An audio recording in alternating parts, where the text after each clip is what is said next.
Les snipers sont des tireurs d'élite qui forcent le respect par leur capacité de concentration et par leur maîtrise d'eux-mêmes. Ils parviennent à gérer leurs émotions là où les situations de stress sont les plus intenses. Ils sont entraînés à maintenir leur concentration dans des durées pouvant aller jusqu'à plusieurs jours, là où la majorité des personnes ont une concentration qui oscille entre quelques dizaines de secondes et une vingtaine de minutes selon les études. La concentration, c'est quelque chose qui se travaille, ce n'est pas quelque chose d'inné. Et vous aussi, vous pouvez muscler votre capacité d'attention, une qualité extrêmement rare, et c'est ce qu'on va voir dans cette vidéo. La concentration immédiate. La première étape pour retrouver sa concentration consiste à s'ancrer dans la réalité et le moment présent. Vous ne vous en rendez peut-être pas compte, mais au quotidien, nous vivons d'une certaine manière en étant déconnectés de la réalité. Nous vivons, pour ainsi dire, dans nos pensées, dans notre tête, sans vraiment porter attention à ce qui se passe autour de nous. Or, pour accéder à un niveau de concentration élevé, il est important de retourner au réel et de s'y ancrer. Dans leurs interviews, les snipers de l'armée américaine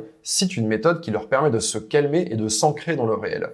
Cette méthode s'intitule SLLS pour Stop, Look, Listen and Smell. En gros, il s'agit de s'arrêter, de prendre le temps de regarder autour de soi, d'écouter les bruits ambiants, de sentir ou de ressentir son environnement. Ce simple retour au sens permet de revenir au réel, de percevoir son environnement et de se reconcentrer instantanément. D'ailleurs, vous pouvez vous amuser à le faire chez vous en regardant cette vidéo. Prenez conscience, à l'instant où je vous parle, des différents points de contact entre votre corps et le reste de l'environnement. Par exemple, là, je sens mes coudes qui touchent ma chaise, je sens mes pieds qui sont posés sur le sol. Ce sont des informations auxquelles on ne prête pas attention en temps normal. Donc il s'agit véritablement de prendre quelques secondes pour réactiver chacun de vos sens. Maintenant que vous êtes concentré, on peut continuer. C'est amusant parce que cette méthode de l'armée rejoint les principes de la méditation de pleine conscience. Fabrice Midal, qui par exemple a beaucoup écrit sur le sujet, propose de débuter chaque méditation par ce qu'il appelle les 4 forces. Ce sont 4 points d'ancrage pour l'esprit. Il s'agit en l'occurrence 1 de l'écoute, 2 de ressentir son corps, le chaud, le froid, les différents points de contact, les différentes sensations qui nous traversent. 3, de ressentir son souffle, sa respiration. Et 4, de ressentir l'espace autour de soi, c'est-à-dire le volume occupé par votre corps dans la pièce ou dans la maison. Vous remarquerez que contrairement à la méthode SLLS, la méditation ne prend pas en compte la vision. Et pour cause, la vision est souvent considérée comme un moyen de distraction. C'est pour cette raison qu'on a tendance à méditer les yeux fermés, les yeux mi-clos, ou alors parfois même carrément face à un mur. Quoi qu'il en soit, l'intention est la même, s'extraire de ses pensées, revenir au calme et se rebrancher à ses sens. Notez que comme souvent, la respiration et le souffle occupent un rôle essentiel. C'est le cas également dans beaucoup de disciplines qui sont exigeantes physiquement. Je pense à l'apnée, la plongée sous-marine, différents sports de combat. Maîtriser sa respiration, c'est maîtriser ses émotions. On le voit très bien dans cet extrait de Jack Reacher où on peut percevoir le sniper qui contrôle sa respiration.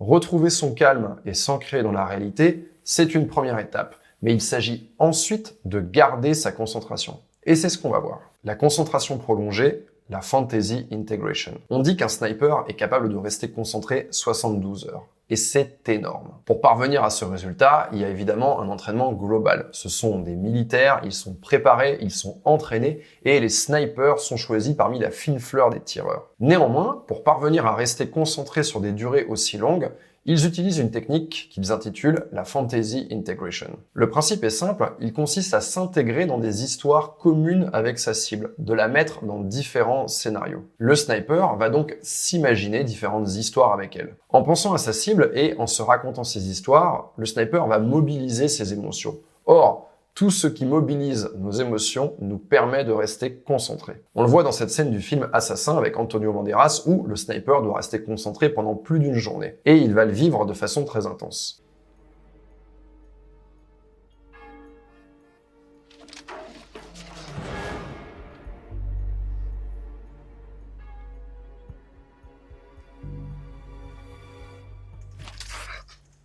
C'est d'ailleurs un biais cognitif connu, le biais d'attention. L'attention est liée aux émotions. Plus les émotions sont fortes, plus notre attention est forte. Alors comment utiliser cette méthode au quotidien? Eh bien, c'est simple. Il faut commencer par ne pas être passif. Il faut s'impliquer émotionnellement dans la tâche pour laquelle on veut se concentrer. même si c'est artificiel au début. La scène typique, c'est d'ouvrir un livre un peu exigeant et de se sentir décroché ligne après ligne. Donc on sent qu'on perd notre concentration. Eh bien, il s'agit d'aborder la lecture de façon complètement différente dans cet exemple, en s'interrogeant sur certains mots, en soulignant certaines choses, en étant davantage impliqué que la simple réception d'informations dans sa lecture. Et ça nous amène au dernier point de cette vidéo. La concentration, c'est comme un muscle, ça se travaille. Travailler sa capacité de concentration et aiguiser son niveau de conscience. Travailler sa capacité de concentration n'est pas vital. Vous pouvez tout à fait passer une vie à vivre sans vous concentrer. Et vous n'allez pas être plus malheureux pour autant. Néanmoins, si vous décidez de le faire, de travailler votre capacité d'attention, vous allez gagner 1 en clairvoyance, 2 en acuité. Ma technique personnelle pour travailler ma concentration, c'est quelque chose que j'ai emprunté au sport. Et je suis sûr que je suis pas la seule personne à travailler comme ça. Il s'agit de faire du fractionné, entre guillemets. Quand vous vous entraînez dans un sport d'endurance et que vous voulez apprendre par exemple à courir plus vite et à courir plus longtemps, on s'entraîne en fractionné, c'est-à-dire qu'on va faire des répétitions à des intensités qui vont être supérieures à notre niveau actuel de course à pied en l'occurrence, et donc on va progresser comme ça en travaillant au-delà de nos performances habituelles. Eh bien, je vous conseille de faire la même chose avec votre concentration, c'est-à-dire de véritablement alterner les gros efforts de concentration, mais également la récupération, parce que c'est quelque chose qui est très important dans le fractionné.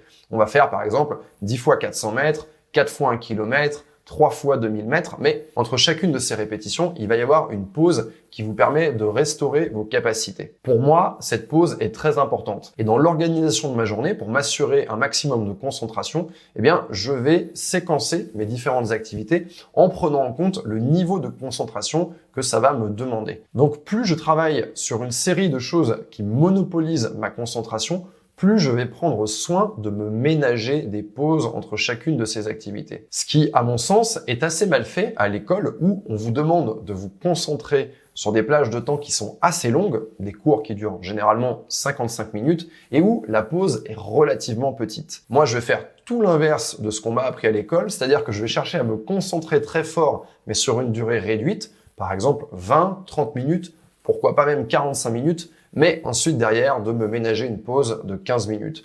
Et ça me permet immédiatement de repartir sur une activité qui demande beaucoup de concentration. Au-delà de ça, évidemment, la méditation est une excellente manière de travailler votre concentration. Mais pour réellement sentir les effets de la méditation, c'est un peu comme le footing, il faut apprendre à le faire longtemps. Dans un footing, on va dire que les 10 premières minutes permettent véritablement de préparer votre corps à l'effort qui va suivre. Mais c'est quand on court pendant 40 minutes, 45 minutes qu'on travaille réellement. On va donc chercher à passer ce premier palier dans lequel on peut s'ennuyer, dans lequel on peut râler intérieurement, pour arriver à ce second souffle dans lequel nous comprenons que nous ne sommes pas nos pensées, et donc, si nous ne sommes pas nos pensées, on peut les travailler et les orienter à notre avantage. Voilà, on arrive à la fin de cette vidéo. Je vois avec plaisir que vous êtes restés concentrés. Si elle vous a plu, je vous invite à me le faire savoir en mettant un énorme like. C'était Yann, et je vous dis à la semaine prochaine.